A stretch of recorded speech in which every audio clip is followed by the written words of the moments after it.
sejam todos bem-vindos ao nosso videocast Conceitualize. Eu sou o professor Norimar Ferraro, coordenador do curso de arquitetura da Uninter, e hoje nós vamos tratar de algum tema muito interessante, principalmente para os nossos alunos, né, que eu queria fazer a minha saudação especial, que estão aí nos assistindo, sobre um tema que seria da arquitetura, a profissão do arquiteto e o futuro.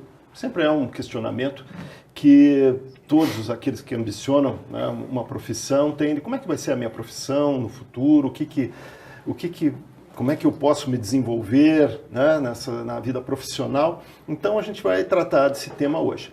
Eu tenho aqui também a coordenadora da pós-graduação, Andressa Munoz, que vai dar um oizinho para vocês daqui a pouco, e também o nosso convidado, o arquiteto, urbanista, também é conselheiro do Conselho de Arquitetura e Urbanismo aqui do Paraná, o arquiteto Moganzazzi, certo? Então ele vai dar uma palavrinha com vocês. Então, hoje nós teremos essa conversa, esse bate-papo aí, como nós já tivemos na primeira vez, e eu vou abrir então por aqui. Primeiro, a Andressa deu um alô, certo? Oi, pessoal, tudo bem? Obrigada aqui pelo convite, professor Norimar. É sempre muito interessante tratar desse assunto, principalmente a gente pensando aí na questão futura, conversando um pouco sobre a prática da profissão. Eu, então, sou coordenadora ali dos cursos de pós-graduação da Uninter nessa área, também sou arquiteta, e vai ser muito legal esse bate-papo. Muito bem, obrigado, Andressa, por ter vindo aqui. E, Morgan, oi. Então, a gente já se conhece há um bom tempo, né? Algumas décadas. Melhor não comentar. Melhor não comentar a idade, né? É. Mas, então, eu fiz questão que você viesse aqui, porque eu conheço muito da tua trajetória, né? Do teu trabalho profissional, que é muito interessante. O Morgan vai falar um pouquinho disso, né? Trabalho no setor corporativo e também da atuação dele no conselho profissional. Então, diga um alô aqui para o Brasil inteiro que está nos assistindo. Legal. Primeiro, eu quero agradecer o teu convite para vir aqui, a presença da Andressa aqui junto com a gente. Tá? Eu sou Morgan Zazzi, arquiteto urbanista, desde 1987, o século passado. Né? Ou seja, estou completando 37 anos de graduação já. Então, e a gente, desde lá, fora alguns períodos que a gente passou fora, inclusive no mesmo país que você também foi, né? Então, a gente atua no setor privado, num escritório próprio desde 1989. Certo. Tá? Que bacana. Então, é uma trajetória longa e muito prazerosa. Que tipos de projetos que você se desenvolve no escritório? Hoje, nós temos alguns, a gente considera departamentos no escritório, né, são trabalhos separados. Então, a gente trabalha um pouco no residencial, que a gente, assim, pela idade, a gente, o nosso nicho de atuação chama-se arquitetura e urbanismo. Então, a gente não tem muito aquela coisa de uma coisa muito específica, mas, assim, residencial a gente tem, não é o foco do escritório hoje. Né?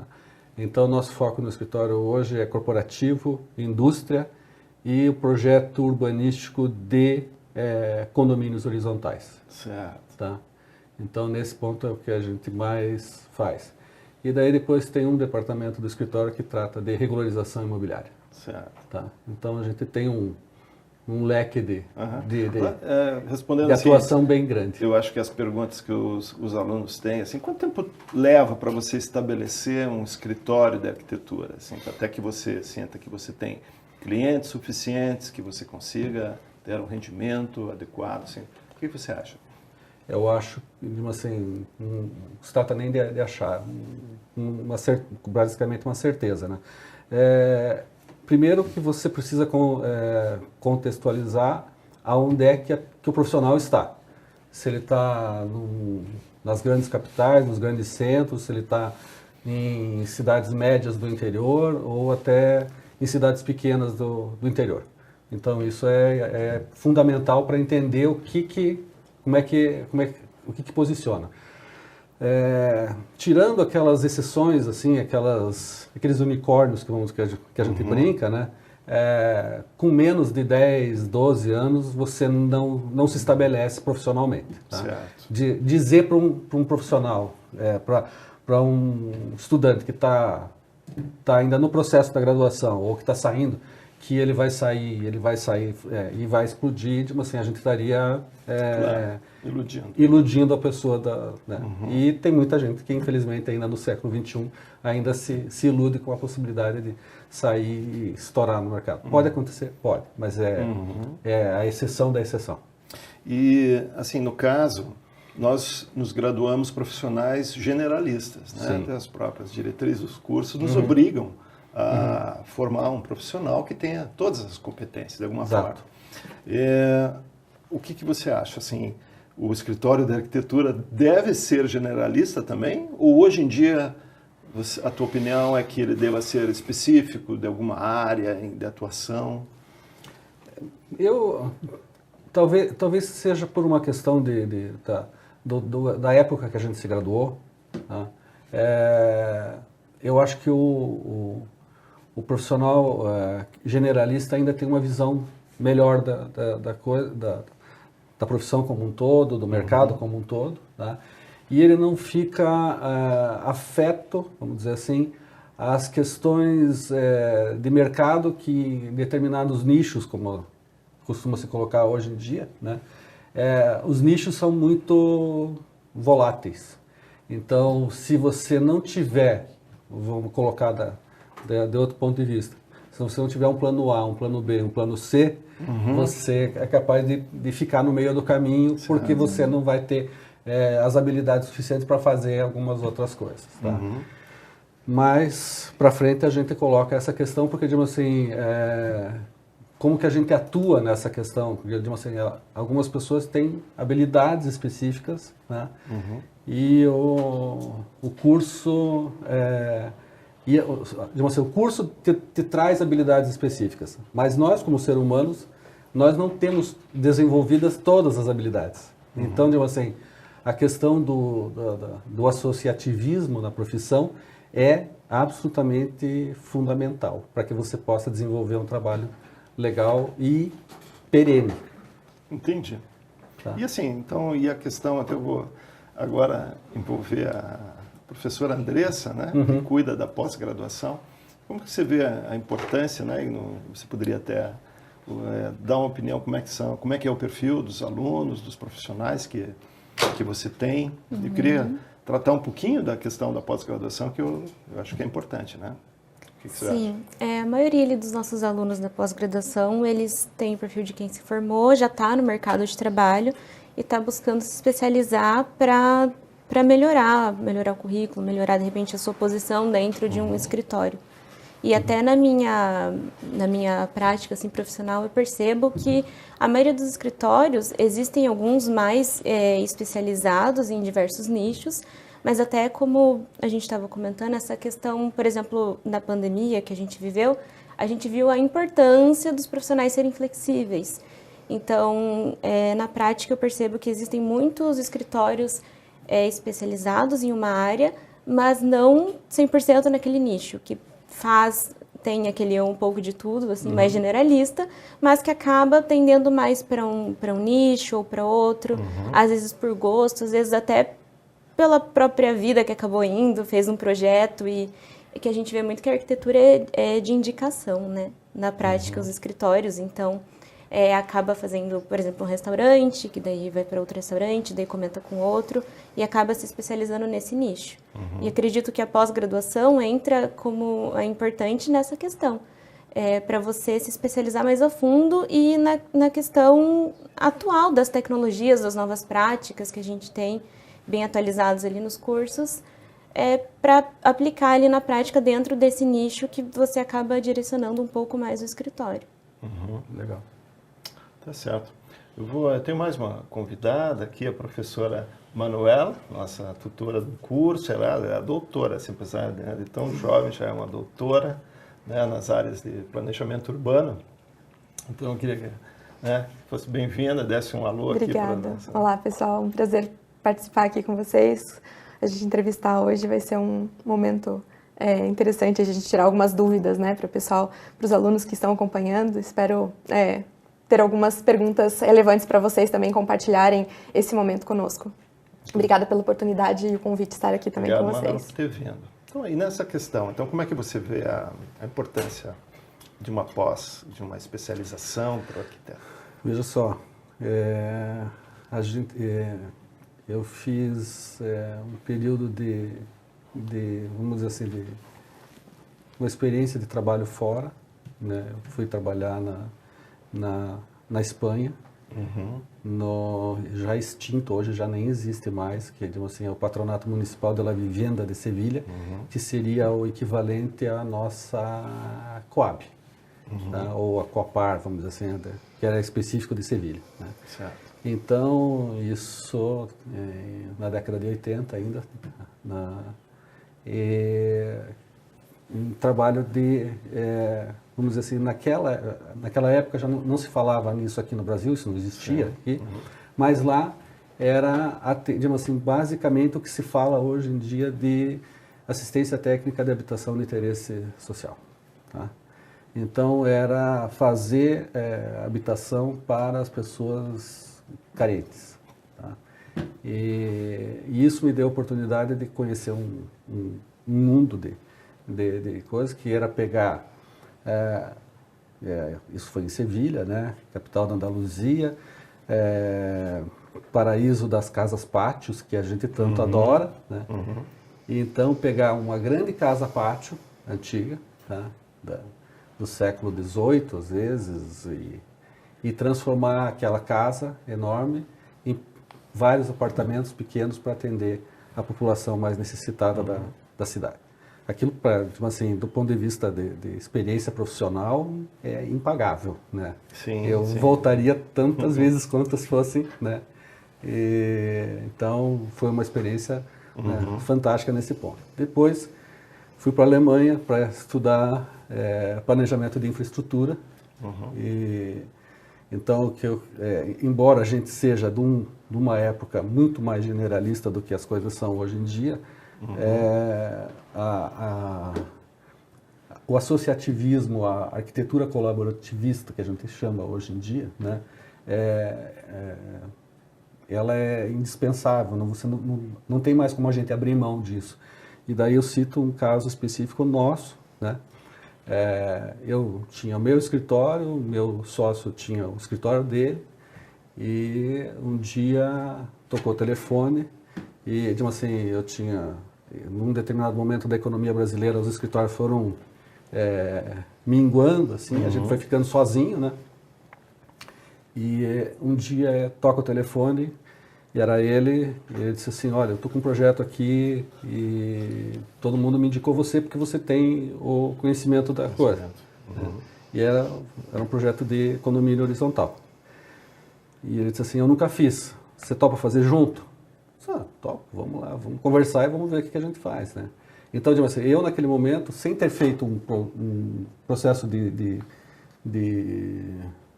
específico de especialização, eu tinha me tornado um especialista de forma natural, na prática, né?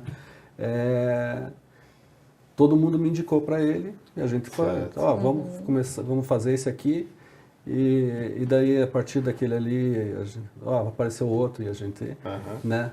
E depois a gente levou isso para as outras áreas. Então, por exemplo, agora mesmo a gente está fazendo um retrofit numa cozinha industrial e refeitório, onde entra o processo de aprovação de Progevisa, aqui em Curitiba, né? Que é da vigilância e tudo mais, né? E que a gente não poderia até fazer, mas a gente tem um parceiro arquiteto, na verdade, né? Que é muito mais especialista, né? Especialista, sabe tudo que precisa para fazer aquilo ali, então muito mais prático a gente fazer e fazer essa associação de trabalhos, né? Então acho que é muito mais produtivo para todo mundo. A gente fica assim, mas você vai pagar para outro fazer tudo mais? Não, isso gera economia de tempo, de todo o processo e tudo mais. O processo melhora até para o seu cliente.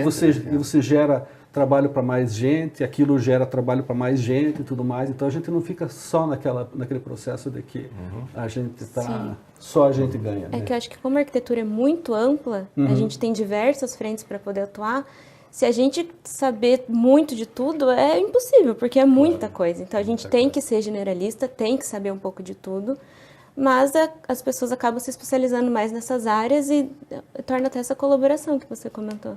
Só fazer um parênteses, isso que daí me veio na cabeça agora, né? Que essa é outra coisa que, assim, na condição de conselheiro, do Conselho de Arquitetura, você começa a entrar na legislação, e então, para quem, a maior parte, nem dos profissionais, que dizer de quem está na graduação ainda, porque a gente tem tantas outras coisas para... Resolução 21 dá todas as nossas habilitações, né? São por volta de 250, 260 habilitações, e a gente fica... Então, digamos assim, é preciso passar essa informação para todo mundo, porque senão a gente fica...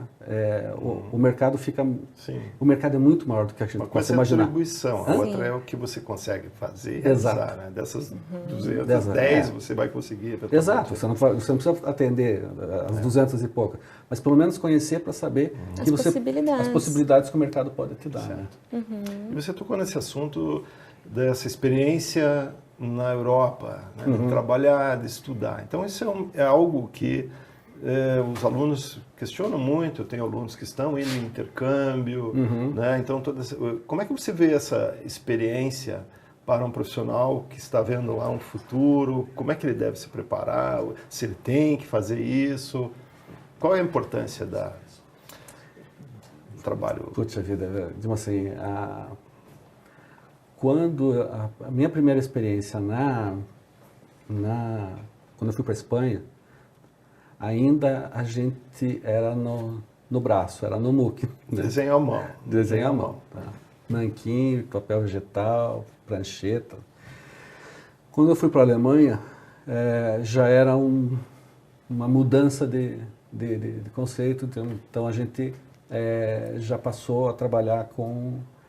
ainda era engatinhando, né? Mas já era CAD. Né? Fosse o CAD mais conhecido que todo mundo fala, não vamos... Pode falar mais, não tem problema. Mas assim, aquele que todo mundo odeia, mas todo mundo não vive sem saber como é que ele funciona, que é o AutoCAD, né? Mas lá a gente não trabalhava com né? A gente trabalhava especificamente com um CAD desenvolvido pela Siemens, tá? Então, e a gente participou do processo do desenvolvimento do software, certo? Então, como era uma coisa que ainda estava, de certa forma, engatinhando, tá? Tem um episódio desse processo que vale muito a pena contar. Porque hoje ninguém dá bola mais para isso aqui. Você senta lá, pega um mouse e tudo mais e traça uma linha, né? Porque as resoluções dos nossos monitores hoje são excepcionais e tudo mais, né? Lá não, lá você trabalhava com um monitor... 14 polegadas. 14 polegadas, VGA ou CGA ainda, tudo mais, né? Super VGA. Então esses já eram os top, melhores, né? Mas, assim, nesse processo todo, né? No trabalho que a gente desenvolveu lá, quando você digitalizava um mapa específico lá, e daí você desenhava lá, e daí você ia fazer uma medição de área daquilo, né? E cada vez que você, dependendo do zoom que você tivesse, tá, naquilo ali, dava uma metragem diferente. E aquilo, assim, tem alguma coisa muito estranha nesse processo aqui, tá? Tem alguma coisa errada. E daí nós saímos de Stuttgart, fomos a Munique, sentar com o pessoal do desenvolvimento de software e tudo mais, isso aqui e tudo mais. E daí descobrimos o seguinte, junto com eles, né, que o pixel contava. Certo. O pixel contava. Você estava fazendo uma matemática errada ali. Ele estava contando o pixel ao invés de Exato, contava o pixel. Tá? Então, digamos assim, dependendo do zoom que você desse, dava uma metragem diferente. E a linha tinha metragem. Então, digamos assim, aquele negócio... Então, nós passamos um tempo, eu tenho isso guardado até hoje, o material de desenvolvimento disso aí, tá? Porque, digamos assim, não interessa para ninguém, interessa só para a gente que fez parte desse processo, digamos assim, de desenvolver a parte do software. Então, esse pedaço foi muito legal. Hoje eu não mexo mais com esse tipo de coisa, mas naquele momento foi absolutamente necessário fazer. Eu vejo que foi um brasileiro que foi identificar um problema lá para os alemães. Eles sabem que eu posso te dizer que eles não gostaram muito de ter sido a gente que descobriu. E sabe que a gente, até toquei nesse assunto, né? Geralmente um profissional que está aqui, só viveu no Brasil, tem um receio, né? Por causa da língua, né? Do idioma, umas dificuldades e tal. Mas quando você é colocado numa situação, e aí essa questão da língua você aprende, né? É uma das primeiras coisas que acontece é que você vai aos poucos absorvendo. Né? Pode ter uma dificuldade inicial, tem aquela receio. Mas quando você está lá, aí as coisas começam a caminhar. E eu quando eu fui, né, trabalhei praticamente 5 anos na Alemanha, eu tive essa experiência, e era uma época em que não tinha internet, não tinha nada, né? A gente ficava lá praticamente isolado no mundo. Foi para o céu e se desconectou da Terra. E a única referência que eu tinha de uns brasileiros que faziam sucesso era o Ayrton Senna, que ganhava as corridas lá dos alemães, né? Então eu estava trabalhando no escritório da Alemanha e a notícia que vinha, ou vinha a notícia lá de massacre da Candelária, né? Que daí todo mundo ficava me questionando como é que pode essas coisas assim, né? Aí vinha a notícia, depois na segunda-feira vinha lá o Ayrton Senna ganha a corrida de Ronchamp, alguma delas. E aí eu me espelhava naquilo, né? Eu falei, mas como é que um cara assim, né, um brasileiro de São Paulo, ele consegue correr com os alemães, né, os franceses, com os britânicos, e ainda ganhar uma corrida com folga, né? Na chuva e tal.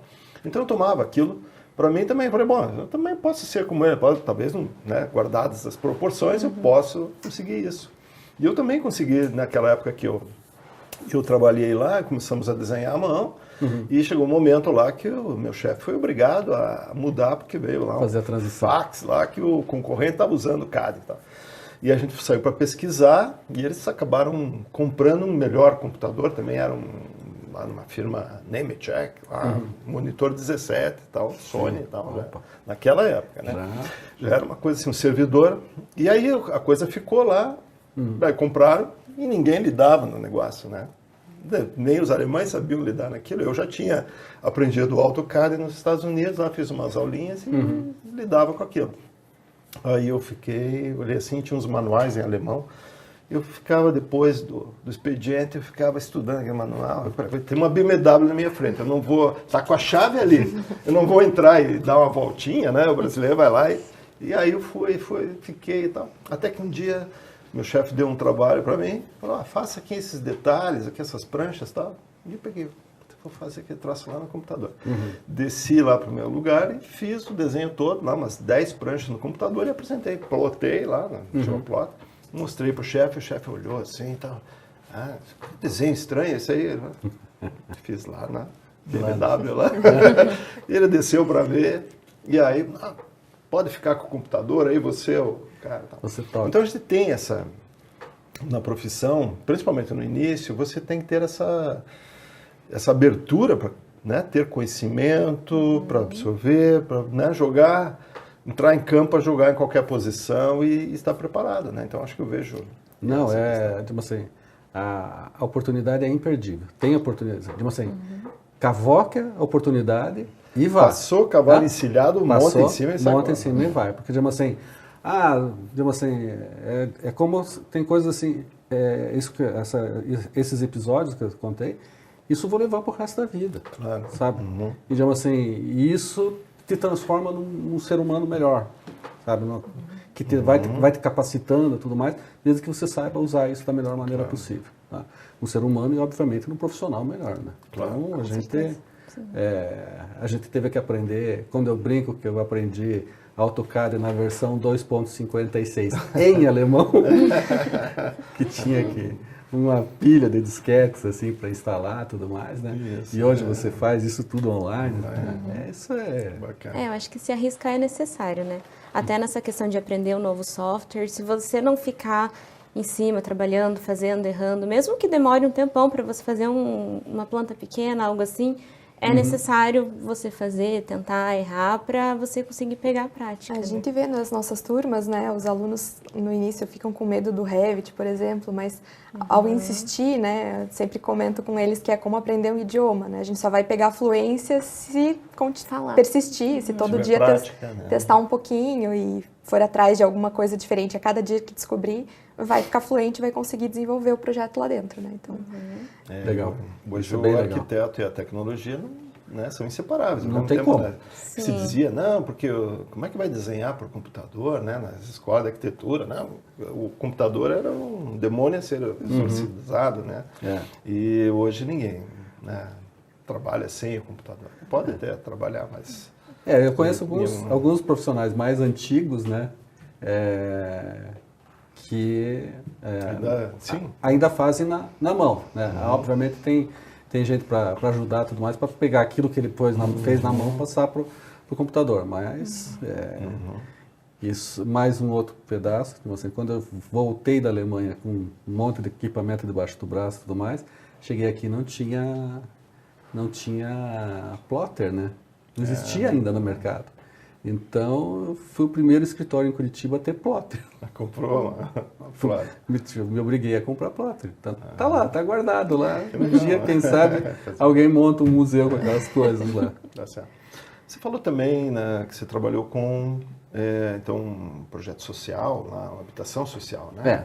Então, estava conversando antes com a Manuela e a gente tinha tocado, você tinha alguns questionamentos sobre isso? Isso, é uma das coisas que eu acho que a gente podia trazer à baila aqui, é a questão social do arquiteto, né? O papel do arquiteto como atuante, assim, na sociedade. Como que a gente consegue, em alguns momentos, furar a nossa bolha, né? Porque a gente acaba ficando um pouco encastelado, né? Decidindo questões, seja de arquitetura ou questões urbanas, né? E a gente acaba, em alguns momentos, passando uma sensação, acho que para a sociedade, para a população em geral, que nós temos outras informações que eles não têm, né?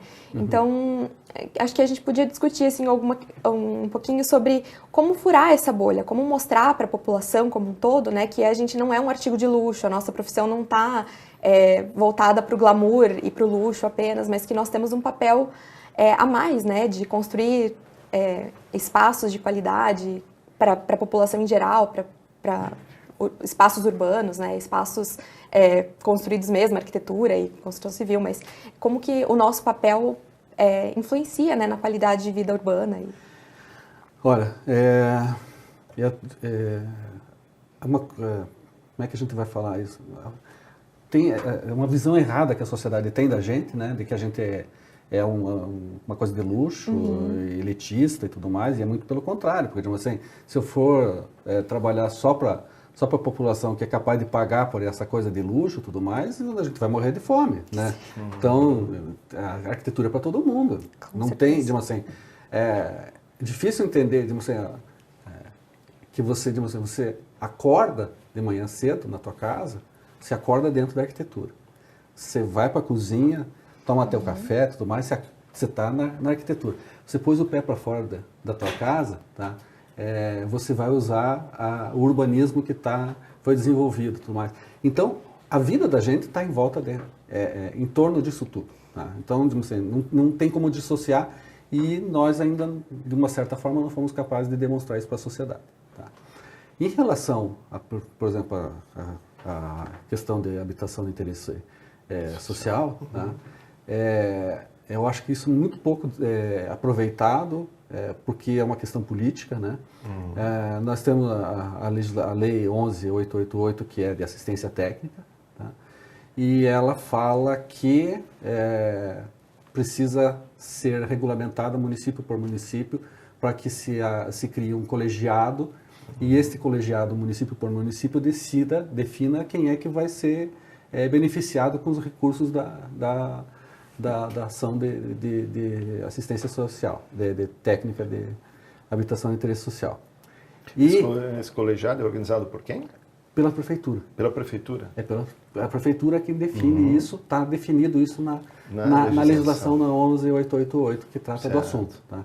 e a maior parte das pessoas desconhece e você Acredito pega. que muitos prefeitos são com... Exatamente, é onde a gente vai chegar. Entendeu? Assim, são 5.570 municípios no país e tem 27 municípios no país inteiro que regulamentaram a lei. Certo. Porque o prefeito, ele encara aquilo como um ônus, um custo para ele de criar aquilo.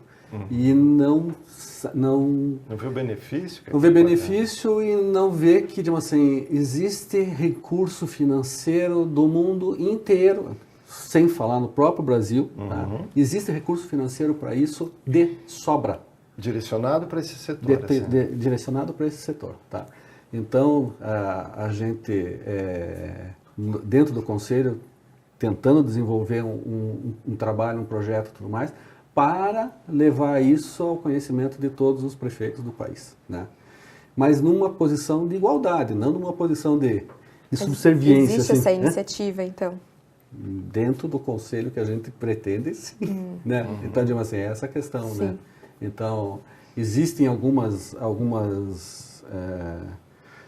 coisas que já foram tentadas, algumas bem-sucedidas, outras não tanto, né? Mas é um assunto a ser desenvolvido, né? E a maior parte digamos assim, para nós, para a gente que vive numa cidade grande, né?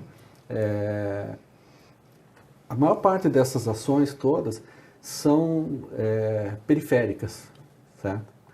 E, digamos assim, tem dois pontos de vista, um ponto de vista da arquitetura e outro ponto de vista do urbanismo, né? Quando você trata isso de forma periférica, você empurra essa população de volta para a periferia ou mantém ela lá, né? E se você pegar, por exemplo, o exemplo de praticamente todas as cidades grandes que existem no mundo, elas foram se deteriorando os seus centros urbanos, tá? E onde é que é o melhor lugar e que já tem uma infraestrutura pronta e tudo mais? É ali. É o centro. É o centro, tá? Então hoje, por exemplo, você, a partir das 18h30, 19 horas, se você passar na Rua das Flores... aqui em Curitiba. Aqui em Curitiba, aquilo está deserto porque, digamos assim, aquilo ficou só para o comércio e não foi feita uma contrapartida, por exemplo, do uso habitacional daquela região toda, tá? Então, você pega todo o entorno do centro, acontece esse tipo de coisa, e daí você gera problemas, são referentes ao urbanismo, da marginalidade e tudo mais, e a única forma que você tem de combater esse tipo de coisa é fazendo a ocupação. Então, não tem outra forma. Legislação, eu sei que em outros países, acho que na França, existe a lei que obriga empreendimentos a reservar uma parte do empreendimento social, para você não ter a segregação. Né? Exato, e nós não conseguimos fazer isso ainda aqui. Né? Mas não é, assim, é uma coisa de benefício múltiplo, né? Não é uma coisa... Então, o empresário que vai empreender nessa parte da construção civil, entender que ele tem que dar uma contrapartida, né? Aquilo que os urbanistas gostam da gentileza urbana, ou seja, criar espaços melhores e tudo mais. Né? Eu poderia ter as prefeituras darem essa área como bônus, né? Exato. Pra né? Incentivo. Né? Digamos assim, esse é o processo daquilo que a gente está tentando montar lá, num projeto para levar os prefeitos, porque Curitiba, por exemplo, não tem essa regulamentação. Então, levar isso para... Isso seria uma tarefa do Conselho. O Conselho está se dispondo, a gente está se dispondo a fazer um projeto nesse sentido para que e, digamos assim, isso depois, digamos assim, num primeiro momento, né, porque digamos assim, não se tem braço para fazer tudo, né? Então, num primeiro momento, fazer Curitiba, região metropolitana, e daí, a partir disso, você replique isso no restante do estado e nos outros estados também, né? Tem boas iniciativas em Santa Catarina, Rio Grande do Sul, tudo mais. Tem uma no Pernambuco, se não me falha a memória. Já existe algo assim. Já existe alguma coisa. É interessante pensar que esse debate em si já é muito antigo, né? A gente pensa na Jane Jacobs lá nos anos 60, trazendo, né, Morte e Vida das Grandes Cidades, falando sobre os olhos da rua e como fazer a dinâmica urbana acontecer de forma equalitária, né, em que as pessoas consigam usufruir dos espaços. Então, o debate não é novo, né, e as soluções também não são, a gente não está assim, inventando a roda aqui. O que falta é essa interesse político, talvez, ou espaço para que isso seja aplicado, né? Então, as iniciativas nesse sentido, né, por mais que dos anos 60 para cá ainda não tenham conseguido... Assim, já estamos falando em 50, 70 anos quase, Exato. e a gente não conseguiu desenvolver esse tipo de coisa. E agora vem esse movimento da cidade de 15 minutos, né? E de um ponto de vista que eu particularmente acho meio equivocado. A cidade de 15 minutos é legal, né? Mas ela... Você quer explicar para os alunos o que é a cidade de 15 minutos, só porque... Pois que é um assunto... contextualizar. Não, assim. legal, beleza. Então, assim, de ordem prática, da onde você está, você alcance tudo que você precisa, né, em 15 minutos, ou menos até, né? Ou seja, você da tua casa até o teu trabalho, 15 minutos, da tua casa até a escola, 15 minutos, da tua casa até o mercado, no máximo 15 minutos, esse tipo de coisa que você tenha tudo à tua volta, mas só que a cidade tem que cumprir com esse papel de ofertar os serviços todos nesse espaço todo. E da forma como tem sido feito, né, ela não permite esse tipo de coisa. Eu venho brigando com a parte do pessoal de urbanismo e daí não me brigue, que tipo assim, o conceito, por exemplo, de zoneamento para determinado tipo de cidades, ele já se perdeu. Ele não tem mais, em vez dele ajudar a cidade, Claro. ele atrapalha a cidade porque você não tem mais... você precisa de ter todos os serviços e todas as coisas à tua volta, né? Então, Que era o modelo dos anos 80 aqui em Curitiba. Você tem um zoneamento em que você coloca uma zona industrial num canto da cidade. Exato. Aí você vai morar, por exemplo, bairros que eram aqui só residenciais, por exemplo, Jardim Social, ZR1, de elite, Sim. com casas de 1.000 metros quadrados. Hoje não se sustentam, né? Não. Eles não tem ninguém morando lá. Não, né? exato. Só trabalhando. E, digamos assim, a pessoa que está lá naquela residência, lá no meio daquilo ali, ela obrigatoriamente tem que pegar o carro para ir na padaria comprar que é o um modelo pão. americano, né? Exato. Então, digamos assim, nós não fizemos nenhuma coisa, nem outra bem feita. Então, nós ficamos no meio do caminho. Mas, digamos assim, a cidade dos 15 minutos, ela é proposta e vista como se o poder público tivesse que te ofertar tudo isso, tá? E as pessoas esquecem, no processo todo, que eu posso fazer alguma coisa por isso, né?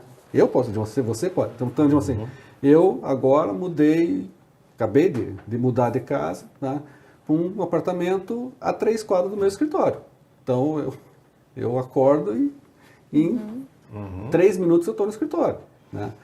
Tá, digamos assim, mas foi assim, mas você pode, porque você é arquiteto e tudo mais. Não, tudo puxado na pontinha do lápis, porque se eu fosse comprar uma casa, um apartamento mais longe e tudo mais, né? Isso me demanda mais tempo, consumo, uma série de coisas. Então, digamos assim, pago um pouquinho mais para ficar ali, mas eu tenho, digamos assim, aí eu tenho padaria na esquina, tenho banco na outra, eu tenho farmácia na outra, digamos assim, então eu tenho tudo à minha volta.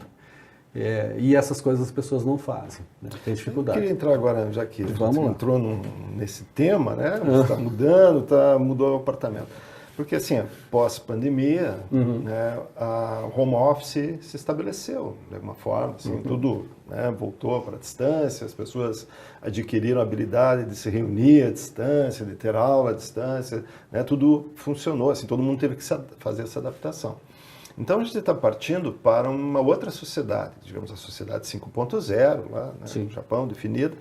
E então, como você vê essa transformação, né, do home office, do trabalho e como que o arquiteto vai atuar então nesse futuro próximo que já está acontecendo? Bom, eu vejo que a questão do home office foi uma coisa muito pontual, né? Era uma coisa que tinha que acontecer, tinha que resolver, né? Como eu disse lá no começo, uma parte do escritório se dedica à parte de projetos corporativos, né? Então, a gente percebe, como eu não faço, a gente faz muito pouco projeto residencial, quase não trabalha com home office, né? Mas a gente acompanha as pessoas, né? Então, você tem a noiva do meu filho que foi para o home office, o meu filho mais novo que foi para o home office, o meu filho mais velho que tem academia, teve que fechar a academia na pandemia porque que não tinha condição, não podia atender, foi obrigado a fechar, então teve que partir para uma condição como essa de gerar conteúdo porque tinha contrato para vencer com os alunos, então assim, é um home office diferente, né, do processo, mas tudo isso teve que acontecer. E passado o tempo, teve gente que se adaptou muito bem ao home office, né, e foi mais produtivo para a pessoa, e em alguns casos a produtividade caiu bastante, né. Então hoje a gente vê no projeto corporativo de escritórios assim que tem lá 300, 400 pessoas, por exemplo, né, que foi todo mundo para casa, né, todo mundo regressando, começando a regressar. Então tem gente que se adaptou muito bem, né, principalmente gente que tinha filho pequeno, mas simplificava o processo de cuidar e tudo mais. Mas no geral os boss... Você acha ainda que as empresas estão retornando, então, os funcionários? Houve uma queda, assim, não sei que lá em São Paulo, assim, tinha espaços para alugar, vazio. Nova York está com não sei quantos milhões de metros quadrados parados por conta disso, né? Então, hoje em Nova York, por exemplo, você compra um metro quadrado a preço de banana por conta disso. Mas eu acho que é um processo que vai retornar. Vai retornar, porque, digamos assim, tem isso é uma informação antiga, né?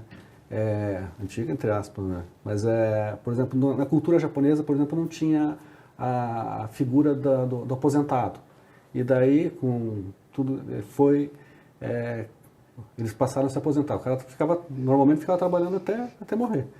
E chegou a cultura da aposentadoria. E daí o que aconteceu? Criou-se, foi desenvolvida tudo mais, a síndrome do marido em casa, porque naquela sociedade japonesa, o marido saía para trabalhar e passava o dia inteiro fora, né? E daí até morrer, vamos dizer assim, no mau sentido.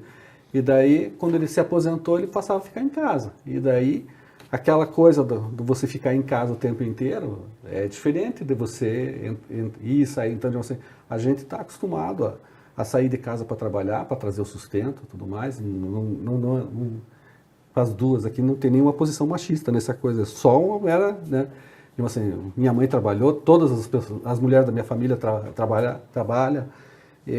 Então, mas assim, daquele conceito antigo, tá? Então ainda tem muita coisa gravada no nosso DNA. Então, que as pessoas ainda estão nesse processo, assim. Então, isso tudo, eu acho muito cedo para dizer que o home office vai sumir de vez, né? Ou que ele vai. Então, assim, é um processo que, assim, mas daquilo que a gente está vendo hoje, assim, as grandes empresas estão pedindo para que os seus funcionários voltem a trabalhar. Eu vejo até um outro ponto de vista dessa área. Tem que, como a gente comentou, muitas pessoas foram realmente obrigadas a ficar em casa. Muitas pessoas não se adaptaram, retornaram. Mas, por exemplo, eu tenho um exemplo em casa, o meu noivo ele é da área da tecnologia. Então, a maioria assim, das empresas ali da área dele são totalmente home office. Eles até estão mudando o nome do termo, nem é mais home office. Acho que é homestanding, se eu não me engano.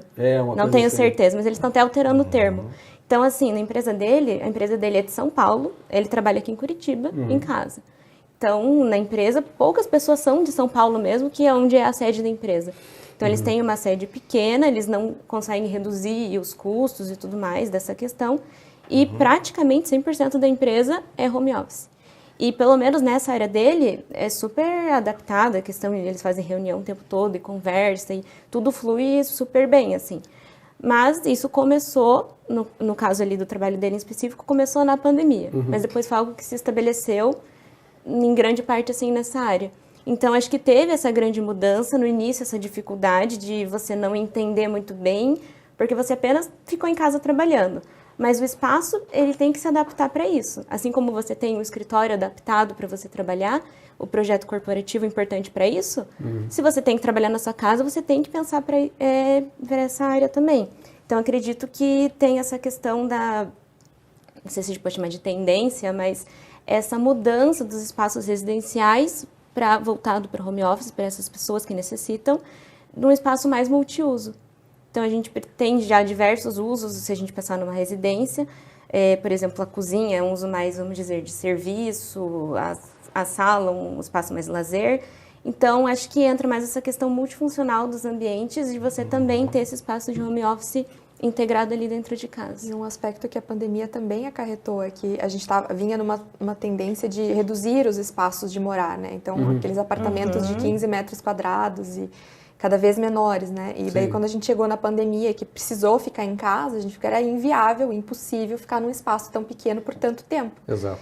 E daí houve, acho que um movimento meio que inverso do que a gente vinha vendo, né, das pessoas estarem próximas ao trabalho. Elas começaram a ir para outras cidades, voltar para suas cidades natais, saindo dos grandes centros, em alguns casos, né, voltando para áreas em que tivesse jardim, que tivesse grama, né, facilidade de tomar sol e coisas assim que foram essenciais para sobreviver, assim, tentar mentalmente passar pela pandemia, né? Então, houve esse movimento também de perceber que reduzir o tamanho, o espaço de habitar em função apenas do ir trabalhar, já que você passa a maior parte do tempo no trabalho, né? Isso ficou inviável. Eu acho que grande parte disso permaneceu, de certa forma. As pessoas passaram a dar um valor diferente para aquele ambiente onde elas vivem. A casa passou a voltar a ter ser um espaço de né? maior permanência e maior aconchego. Valor. Exatamente. Então, acho que a questão dos home office e tal pode até perder um pouco de força em algum momento, a partir de agora, mas acho que a valorização da casa, né, do espaço qualificado de estar, de viver, meio que foi um insight que a gente voltou a prezar por essa qualidade. Assim. Muito bem. Bom, a gente tem um tema que é arquiteto, profissão e futuro. E você falou alguma coisa assim que eu tinha algum questionamento, porque você mencionou que como conselheiro, né, você tem algumas ideias para se discutir com urbanismo, né? Sim. Mas me parece que isso não acontece assim, não é unanimidade dentro dos conselhos. Eu queria primeiro que você falasse assim, porque desde a criação do conselho específico, né, da arquitetura e urbanismo, há mais de uma década, o que mudou, né, na profissão em relação à atribuição profissional, assim, que os arquitetos que não participam lá dentro do conselho, a princípio você paga lá um registro, né, tem uma fiscalização e tal. Como é que você viu, assim, qual foi o benefício que todos esses anos de Conselho de Arquitetura e Urbanismo trouxe para a profissão? Como é que é a dificuldade de você, né, exercer lá um cargo de conselheiro? Como é que funciona? Bom, eu imaginava que essa pergunta viesse e eu tinha prometido para mim que eu ia botar minha bota de trabalho, assim, porque é um tiro no pé falar sobre esse assunto, né? A criação do conselho ficou envolta de uma possibilidade de se criar um conselho galáctico, uma coisa fantástica e tudo mais, né? Por causa da época, do momento, e porque era um conselho novo e é o único conselho criado depois da Constituição de 88 e todo esse processo, né? E isso, infelizmente, não se concretizou, não se viabilizou, ninguém enxergou isso, né? Simplesmente, digamos assim, as pessoas dizem assim, não, mas é que está um processo ainda, o conselho é novo, né? Tem só 12 para 13 anos, tudo mais, né? E eu brinco o seguinte, não, a gente tem a mesma idade do conselho antigo, porque nós fomos criados no mesmo momento, em 1933, né? Então, digamos assim, só num determinado momento houve um divórcio mal sucedido e a gente foi morar noutra casa, só isso. Assim, mas de fato nada mudou, não melhorou, não gerou mercado novo, não gerou estabilidade para os arquitetos, não gerou As atribuições que eram para ser exclusivas, por exemplo, como projeto, nada disso foi conquistado. Assim, então, a gente agora, o processo estava há algum tempo já, né? Já tinha sido julgado e tudo mais, porque nós tínhamos perdido a habilitação de restauro. Coisa mais absurda da face da Terra. Nós perdemos a habilitação de restauro. Aí, o Conselho de Arquitetura do Paraná, através do Cláudio Maiolino, entrou, junto com a advogada do Conselho, que é a Larissa, estabeleceram uma tese em cima da Resolução 1010 do CONFEA, que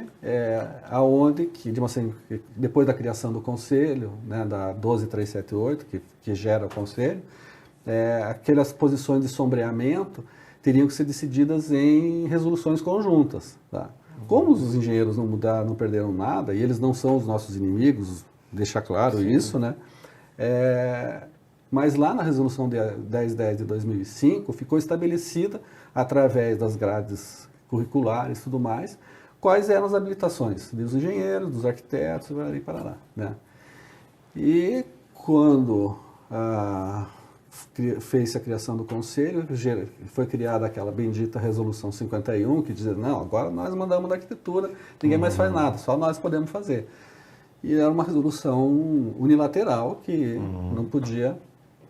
Então, para fazer esse contexto aqui assim, né, na tese que o Maiolino com a Larissa montaram, eles demonstraram que a única resolução conjunta, e já existe, era a Resolução 1010 do CONFEA-CREA, que nós estávamos lá em 2005, nós saímos no dia 30, na verdade nós saímos no dia 1º de janeiro de 2011, a lei foi assinada no dia 31 de dezembro de 2010, nós saímos no dia 1º de janeiro de 2011. Né? Então, a resolução conjunta já existe. Né?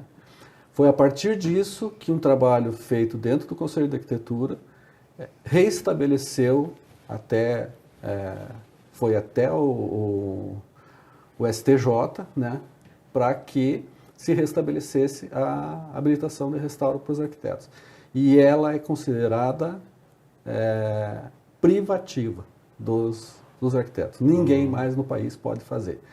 Os engenheiros ainda estão discutindo, berrando, brigando e tudo mais, mas tem, prefeituras dizendo que a gente não pode fazer. Né? Então, a partir do ano que vem, né, é uma nova gestão do Conselho e tudo mais, porque logo em seguida tem eleições, né? Para que a gente retome esse trabalho todo dentro do Conselho, baseado nessa tese da Resolução 1010, que é a única resolução conjunta entre engenheiros e arquitetos, a gente restabeleça as atividades privativas de A e B, não só as nossas, né? Claro.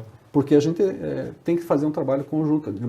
Nós, como arquitetos, a gente não vive dissociado do mundo. Então, os engenheiros são nossos parceiros e não os nossos inimigos, como alguns arquitetos imaginam, e até eles e vice-versa. Então, a gente é parceiro no trabalho. Então, é construir, para ajudar a construir uma sociedade melhor, não é ao contrário, né?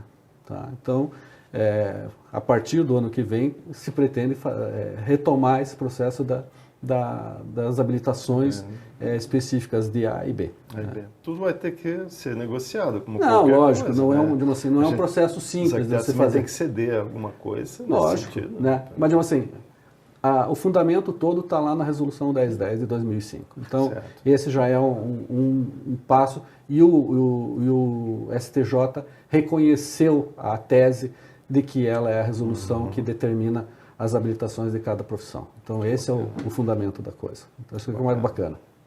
Tá?